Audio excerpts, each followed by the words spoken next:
ඇසට පේනවා විනා මට පේනවා නෙමෙයි කන. කනට ඇහෙනවා විනා මට ඇහෙනවා නෙමෙයි. නාසයට ගඳ සුවඳ දැනෙනවා විනා මට දැනෙනවා නෙමෙයි. දිවට රස දැනෙනවා විනා මට දැනෙනවා නෙමෙයි. කයට උණුසුම සීතල දැනෙනවා මට දැනෙනවා නෙමෙයි. සිතට සිතුවිලි එනවා විනා මට සිතෙනවා නෙමෙයි. මෙන්න මෙතන ගොඩක් සුන්දරයි. යමෙක් මේ අත්දකිනකොට ඇසට පේනවා, කනට ඇහෙනවා, නාසයට සුවඳ දැනෙනවා, දිවට රස දැනෙනවා. සිතට සිතුවිලි එනවා, මට සිතෙනවා. මේ මම කියලා කෙනෙක් කොහෙද ඉන්නේ? මම කියලා කෙනෙක් කොහෙවත් නැහැ. ඇත්තටම සිතුවිලි මමද? සිතුවිලි මම නෙමෙයි. කය මමද? කයත් මම නෙමෙයි. මේ සිතක් මම නෙමෙයි. අතන මම කියලා හිතන එකයි තියෙන්නේ.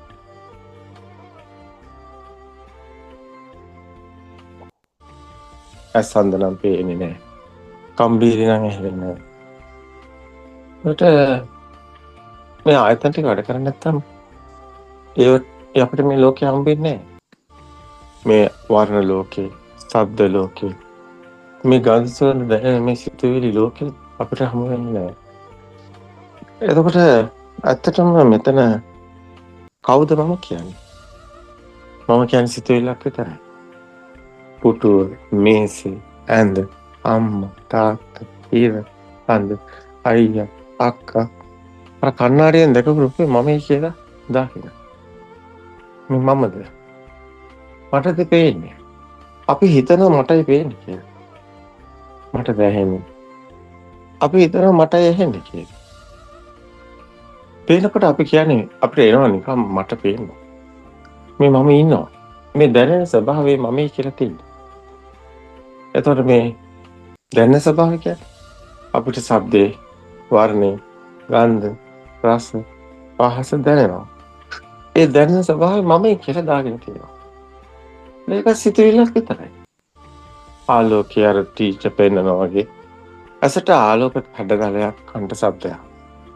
බලනකොට පුටුව, මේසෙ, ඉර, හඳ. වෙන රටක හිටියනම් චීනේ භාෂාවෙන් ඔබ චීන රටේ ඉපදුනා නම් චාන්, චීන්, චූන් ගානකොට මේ ශබ්ද මොනවද? ඒ හැඩතල වලට ඒ ශබ්ද එකතු වෙන හැටි බලන්නකෝ. බලනකොට ඇමරිකාව වගේ රටක හිටියම නේද? සන්, මූන්, චා, ටේබල්. ඒ ශබ්ද මොනවද? එතකොට ඒ ශබ්ද වර්ණයකට එකතු වුණු සිතුවිලි ඔබට හමු වෙනවා. සතෙකුට වුණත් පුරුල්ලෙකුට වුණත් කිචි පිචි ගාලා කෑ ගහනකොට ඒ කිචි කිචි ගාන ශබ්දෙට ඒ ශබ්දේ වර්ණ එකතු වුණු සිතුවිලි සතුන්ටත් තියෙනවා. අත්තම මේක බැලුවම අපිට තේරෙයි මේ කතාව. මෙතන මම කියන්නේ පුටුව මේසේ ඇඳ කියලා හදාගත්ත සිතුවිලි ලෝකයේ තවත් එක සිතුවිල්ලක් විතරයි. ඒ විතරක් නෙමෙයි. ඉපදීම කියන්නේ සිතුවිල්ලක් විතරයි. මරණය කියන්නේ සිතුවිල්ලක් විතරයි. පුදුමයි ඒත් ඇත්තයි. උපත මරණ පවා සිතුවිලි. මම කියන්නේ සිතුවිල්ල. මේ සියල්ල ඔබට වැටීලා එනකොට ඔබට දැනෙනවා මේ සියල්ලම වෙනද විදියටම පේනවා, ඇහෙනවා, දැනෙනවා. ඒ වුණාට ඔබ කොහෙවත් නැති බව. ඔබ සියල්ලෙන් නිදහස් බව. එතකොට ඔබට දැනෙනවා නිදහස් ජීවිතයක්. සරල බව, සැහැල්ලුවක්, සැනසීම. ඒකේ අර ආරෝපණේ නෑ. චිත්තාරෝපණ බලේ නෑ. සිතුවිලි ගිනි ගන්නේ නෑ. හැබැයි බැලුමට සාමාන්‍ය විදිහට ආයතනවල ස්වභාවය ඒ විදිහටම වැඩ කරනවා. ආයතනවල ස්වභාවය තුළ මිරිස් කෑවොත් දැවිල්ලක් දැනෙනවා. පැන්රා කෑවොත් පැන්රාක් දැනෙනවා. නේද? සුවඳ දැනෙනවා. නේද? ගඳ දැනෙනවා. සිතුවිලිත් ඒ විදිහම. ලස්සනට කැතද ඔක්කොම එන්නේ සිස්ටම් එකට. අபிසංකරණ සිස්ටම් එක හරහා. සිතුවිලි හැදෙන්නේ කොහොමද කියලා ඔබ දකිනකොට ඔබට තේරෙයි. මේ සිතුවිලි නැවතෙනකොට ඒකටත් බලයක් එනවා.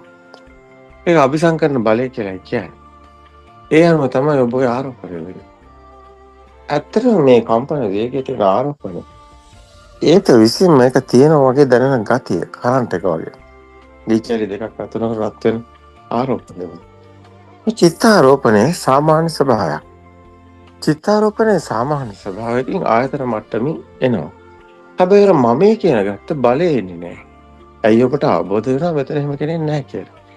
ඊට පස්සේ සාමාන්‍ය විදිහට හැමදේම සිද්ධ වෙනවා. හරි සුන්දර කතාවක්.